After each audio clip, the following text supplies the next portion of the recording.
Okay.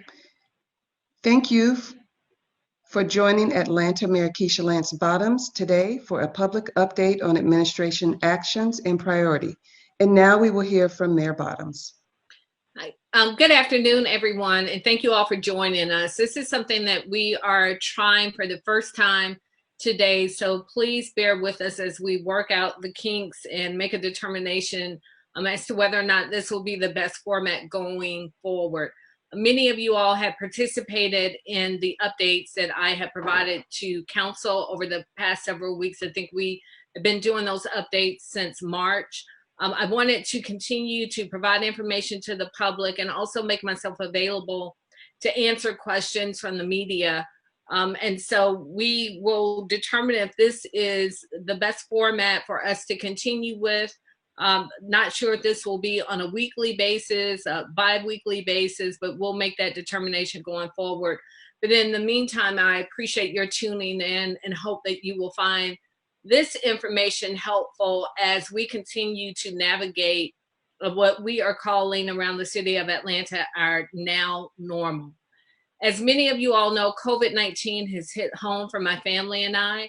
My husband and I have tested positive, and also we have one of our children has tested positive as well. And it has really highlighted for me, especially just how easily this virus can be transmitted and the dangers that we have when we don't have testing that is readily available, testing results readily available to the public. Many of you all perhaps have heard me speak of our personal experiences within our household with testing. I received my first test when I participated in a protest. At that time, I also got my family tested and had just decided as a matter of course that I would routinely get tested as we were encouraging the public to do that, and also really messaging that it should be very easy for you to get tested. After I attended the funeral of Rayshard Brooks, I was tested again on June 29th. At that time, I had my family tested again at that time. And towards the weekend, that was on a Monday, towards the weekend, my husband started to experience what I now know were symptoms of COVID-19. But at some point towards that Monday, I just realized that he was sleeping more than usual. Since we still had not received our last test results that we had taken on Monday the 29th, we were able through Emory University to get tested again and receive the results the same day. At that time, myself, my son, and my husband and I were positive. We then received the results the following Tuesday from the test that we had taken on the 29th. And at that time, only my child was positive and asymptomatic. By the time we received our results from the test that we had taken at Emory, 8 days later, 3 of us were in our household were positive. And that really speaks to the trouble that we are having with testing and getting people results back quickly. So as we continue to grapple with that as a city and as a state, we remain grateful for the resources that have been provided to us.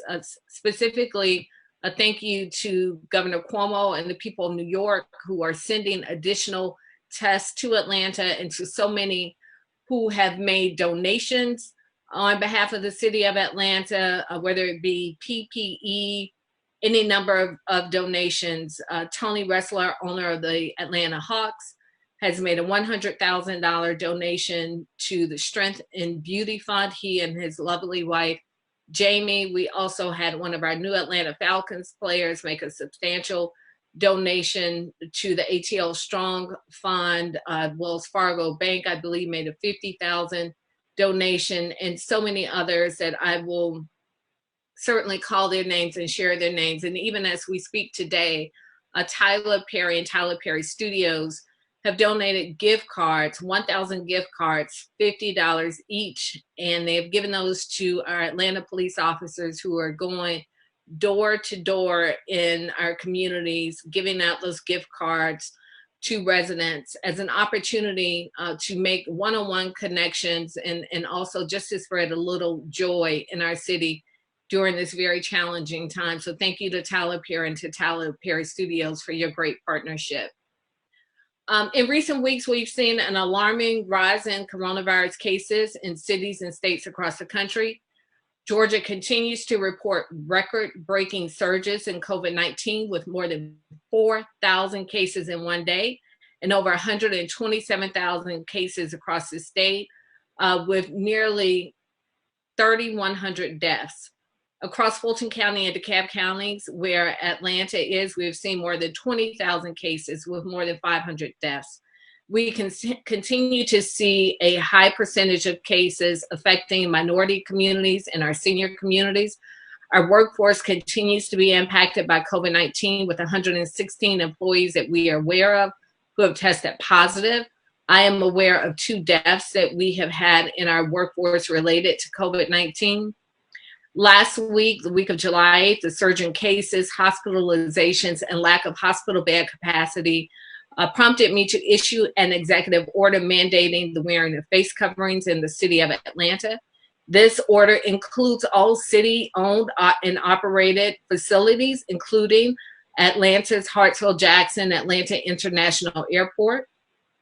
Public health experts overwhelmingly agree that wearing a face covering helps slow the spread of the virus, and I believe that we should take them at their word. Hartsfield-Jackson is one of our largest job centers in the state, and I'm grateful for the public support from their CEO, Ed Bastian, who has called upon our leaders to even look at a federal mandate for mask wearing. We've also taken a look at the data and metrics, and it has led us to go back to phase 1 of our reopening plan. The plan is based on metrics, data, and CDC recommendations, plain and simple. It provides guidelines to help Atlantans make the safest choices for themselves and for their families and also their employees. The city's reopening guidelines follow the science and advice of experts such as Dr. Carlos Del Rio of the Rollins School of Public Health at Emory University, one of our leading universities in the country, and I would say in the world.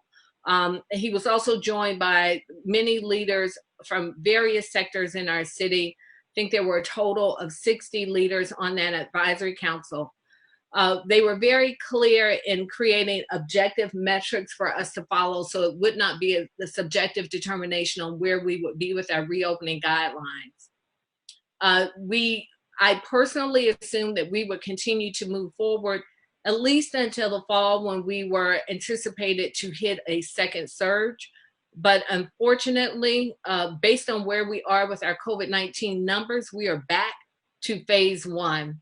And phase 1 includes staying at home except for essential trips, wearing a mask, frequent hand washing, social distancing where possible. It also discourages public gatherings of any size. For businesses, it recommends curbside pickups. From restaurants and retail establishments, teleworking as much as possible when possible, frequent cleaning of workspaces and high-touch areas. Phase 1 also means that the city's playgrounds and basketball courts will remain closed, and we will continue with our virtual summer camps. You can learn more about our reopening guidelines and sign up for updates at atl.org. We've also extended our moratorium on evictions and filings at properties that receive public funding from the city of Atlanta. Also extended a series of administrative orders that prohibit the termination of water service for non-payment. We have temporarily continued ceasing the towing and booting of vehicles in the city's right of way, and continue to allow the sale of unopened wine and beer by the package for off-premises consumption by restaurants and other establishments. We've always said that these guidelines were just that they were guidelines, but these guidelines were created in response to the public's ask that there be some sound, objective data and metrics in which they could make the best decisions possible. And we hope that these guidelines will continue to do that for our residents and for our business owners. I want to now take a few minutes just to share some updates on crime and public safety. It may be difficult to believe, but overall crime is down in Atlanta by 18% from this time last year. But like many other cities, we are seeing a surge in violent crime over the last 28 days. We've seen an increase in shootings, and during the same period, homicides have increased and mostly have been firearm related deaths. The rise in aggravated assaults and homicides has been driven largely in 4 geographic areas: Edgewood Entertainment District, that's in Zone 1, from Center Street Northwest and Abner Terrace Northwest; Zone 3, University Avenue at Southeast and Prior Street; and Zone 6, Boulevard Northwest and Parkway Drive Northeast. And I'm sorry, that's 3 geographic areas. Interim Police Chief Rodney Bryan has implemented a plan to reduce violent crime in the city, and the reduction will be achieved by focusing police resources within those geographic areas, deploying resources supported by intelligence, targeted arrest of wanted persons, and community engagement. The Atlanta Police Department will also continue to provide a safe environment for peaceful protests while promptly addressing any efforts to commit criminal acts. And an interesting statistic that we received from Chief Bryant this morning during our cabinet meeting were the number of COVID positive officers that we have had since the protests have begun. So just a reminder, as people are continuing to gather in large gatherings, please continue to be safe. I know that when I went into the protest area, what struck me is that there were so many people who still were not wearing masks. It is very unsafe to do that, especially when you are gathered together, you're very close together, and people are yelling and screaming, which means that you are projecting, which we know singing and loud talking certainly gives the COVID virus an even greater opportunity to spread from person to person. It goes without saying that we've endured some difficult days over the past few months, punctuated by the deaths of Rayshard Brooks and 8-year-old Sequoia Turner and so many others in our cities. Our prayers continue to be with all of these families.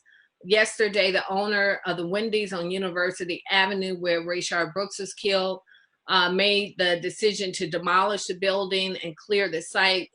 We hope that this will be an important step in the healing process for the community. Wendy's has committed to providing services and support to the community, and we look forward to working in partnership with them to make sure that that happens on behalf of the community, many of whom looked at this Wendy's as the only place to get healthy food options in the community, as we know that this area is a food desert. We're taking a holistic approach to public safety reform, which includes a robust engagement of residents, businesses, and our officers to make sure that everyone has a voice in this process. Over the last month, I've issued a series of executive orders to accelerate our process. After receiving the Use of Force Advisory Council's initial 10 recommendations, we immediately acted upon 3 of those. The first being directing the Chief of Police to further improve body-worn camera compliance. Our current level is at 94%, and we want to make sure that that level is even higher. Also directs the Atlanta Police Department to improve transparency and responsiveness to public requests for officer footage. The second administrative order directs the Chief Information Officer to develop a platform that allows the public to submit recordings of use of force violations. These recordings will be incorporated into investigations, ensuring that the public recordings of videos video footage is also part of the decision making. It also directs the use of public videos, retention of policies on citizen submissions, and gives the Atlanta Citizen Review Board access to the videos for their independent investigation. The third administrative order directs my executive staff to work with the Atlanta Citizen Review Board to identify measures to strengthen the organization. I also issued a letter to the Atlanta Citizen Review Board on the importance of their independent perspective and critical role that they play in maintaining accountability. The remaining 7 recommendations by the Advisory Council on the Use of Force are under legal and operational review to determine what further action can be taken on those.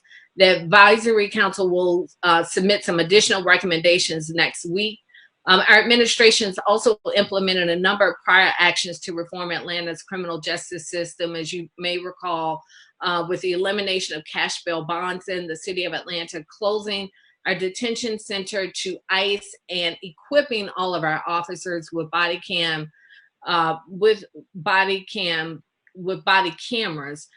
We also removed our officers from federal task force that would not allow our officers to wear body cameras.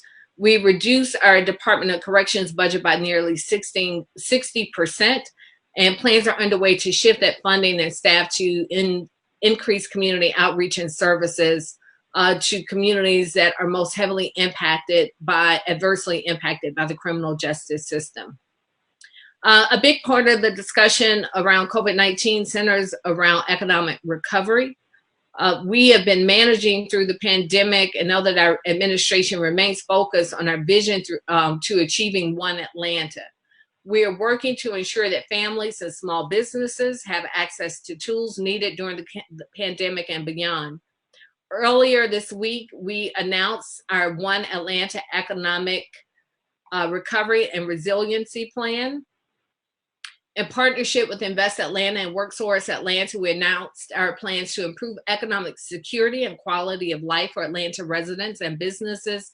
Our goal continues to be to attract, retain, and support business sectors that are producing high demand jobs, provide training for low income and dislocated workers to help them move up the ladder of mobility and success, enable small businesses to access additional capital and support more businesses and startups in disinvested communities, and support the creation of more mixed income housing, the new models of development, while helping more low-income residents qualify to buy homes or remain in their homes. This plan is not just about ambition, it really is about intention. And our approach is very simple. Any job, the notion that any job is a good job simply is not true. We need to make sure that we are being very intentional in creating middle wage jobs and pathways to jobs for Atlantans who need them most. The Atlantans who need them most, as many of you all know, are typically our low-income residents and very likely people of color. So we are being intentional about supporting workers, small businesses, and households from these communities and neighborhoods who often lack access to economic opportunities. This plan sets very specific targets for success. We started developing this economic mobility strategy before COVID-19, but I'm often reminded during this time of Dr. King's reminder to us all, there is a fierce urgency of now.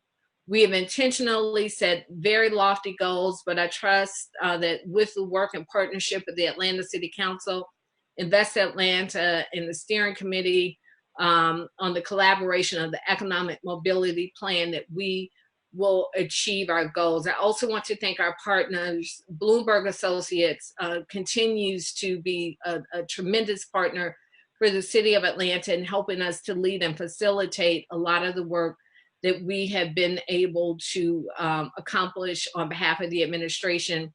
Also, the enterprise community partners, the Urban League, APD Urban, and APD Urban. And finally, in keeping with the theme of economic mobility, I want to share the good news that WorkSource Atlanta has placed more than 100 young people in well-paying jobs this summer at $12 an hour. They are working a minimum of 25 hours per week. WorkSource Atlanta is also partnering with the Department of Parks and Recreation to enroll students in paid work experiences at $13 an hour. Thanks to the National Emergency Grant of $550,000, WorkSource Atlanta is providing training and work experience for individuals to address dislocated workers and disaster work sites. So again, as I bring my remarks to a close, I want to emphasize that the health, safety, and progress of our city continues to be of the utmost concern to me personally and to our administration as a whole. Every single decision that I make as mayor is driven by my belief that we can achieve the goal of being one Atlanta, and the leadership of the city of Atlanta is needed now more than ever. And so with that, I will be happy to begin to answer questions, and I'm gonna get some guidance from my team as to how we facilitate that. Yes, ma'am. This is Michael. So our first question is from Rafael Salazar with Univision. His question is, we've seen rising numbers disproportionately within the Hispanic. Leo has told me he's worried about that trend. Is there a plan to address this issue in Atlanta?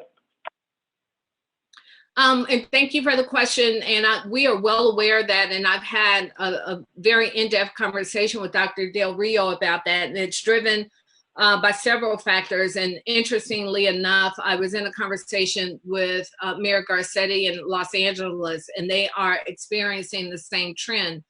He shared also in Los Angeles that initially their African-American community was hit hardest, and now they are seeing rising numbers in their Hispanic community, and that's exactly what's happening in Atlanta. It's driven by a number of factors. We know that congregate living is a part of that, but certainly when there's not an opportunity to have testing and get results quickly, and then the opportunity to quarantine, it increases the spread of COVID-19. So we will continue to work with Dr. Del Rio, recognizing that there are nuances to many of our communities, and we have to give special attention and consideration as to how we navigate those nuances.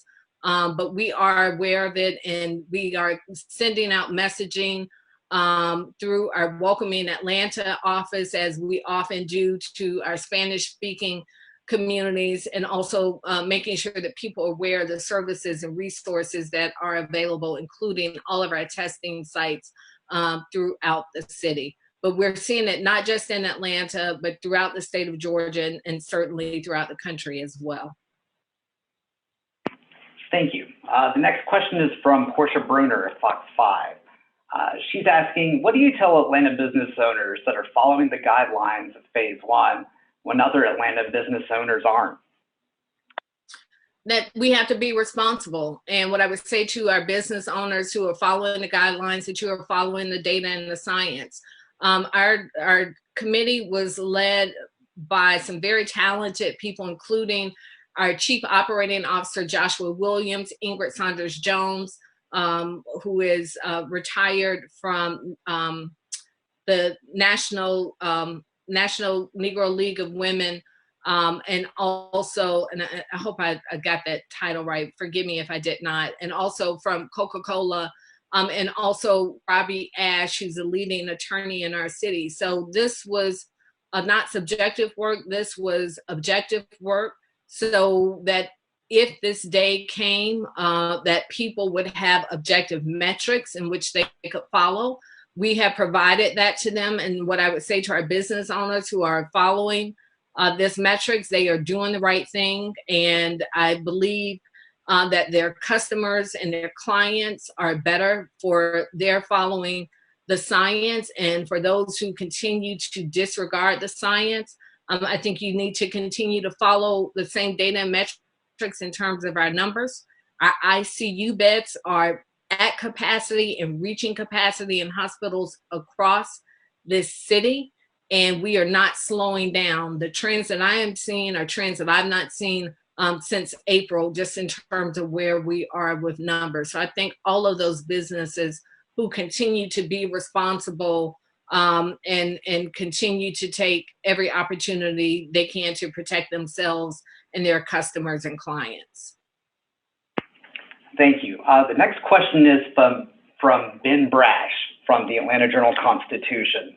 He's asking, Mayor, what do you feel is getting lost with all this political wrangling over mask wearing? What do I feel is getting lost? Was that the question? Yes, ma'am.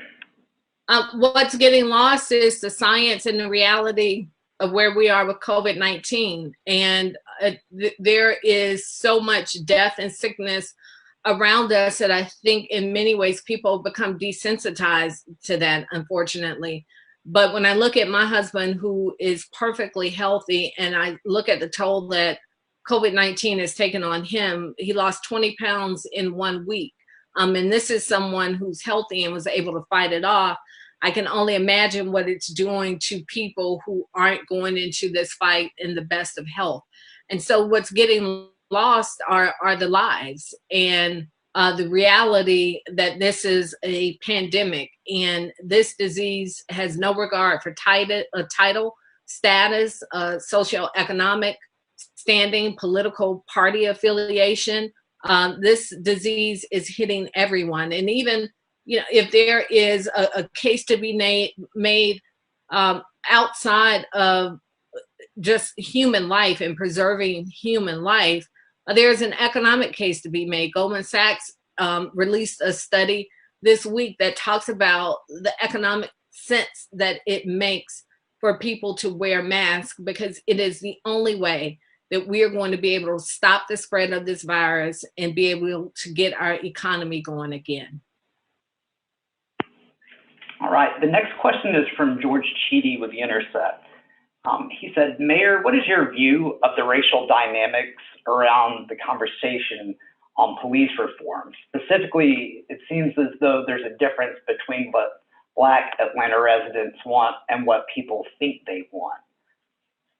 I think that we all want the same thing, and that's to be safe in our communities. And we all want to be able to have positive interactions with law enforcement in our communities. But unfortunately, for so many in communities, Black and brown communities, those interactions are disproportionately negative interactions. And you can look at that despite what Donald Trump says, the per capita numbers show that people in Black and brown communities are more likely to be on the receiving end of police shootings. And I think what is being lost is that we all want to achieve the same goal.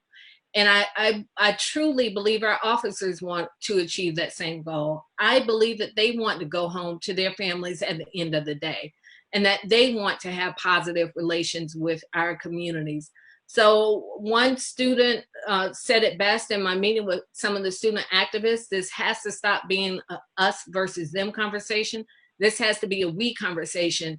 And a we means people in all communities across this city of all backgrounds, but also our public safety personnel, because I don't think anybody wants to be on the other end of what is happening in terms of negative interactions with our communities. It is not a desired outcome for anyone. And I believe in the same way Atlanta has been able to achieve that over so many decades with so many challenges before us, I know that we can achieve it as it relates to criminal justice reform and reforming how we police our communities. But it is going to be a challenging time. It is going to be a trying time for all of us. But as long as we know that better is coming, I truly believe that we can get there. And I'm looking forward to continuing to receive the input from the community as well as our officers on how we can have better outcomes with interactions with our communities. The next question is from Ashley Thompson with CBS 46. Her question is, how can the city get a handle on surging COVID-19 cases without a state mandate? Well, it's my belief that the city of Atlanta still has the appropriate standing to mandate masks, especially as it relates to buildings and places that we own and operate. And I find it quite interesting that, and I actually wrote these dates down. I'm gonna flip so I get them right. The city of Athens put forth a mask mandate July 8th. City of Savannah put forth a mask mandate July 1st. But when the city of Atlanta put forth a mask mandate, and it was noted that the president violated that mask mandate when he didn't wear a mask at Hartsfield-Jackson Atlanta International Airport, then suddenly the governor has taken a formal position on masks in the state of Georgia. So whatever the motivation is, I think that at the end of the day, we all have to do the right thing because it's the right thing to do. And what the scientists are telling us is that the right thing to do is to wear a mask. What healthcare professionals are telling us is that they are being overrun in our hospitals, and that they are asking us to help slow the spread and be considerate of them and their families and the sacrifices they are making by wearing a mask. It's a simple thing to do. It's an easy thing to do. And we will just continue to push and ask people to do it despite the disagreements that we may have. Roxanne Scott with WABE is asking, are you concerned that the state might sue the city because of the mask mandate? I'm not concerned about that at all.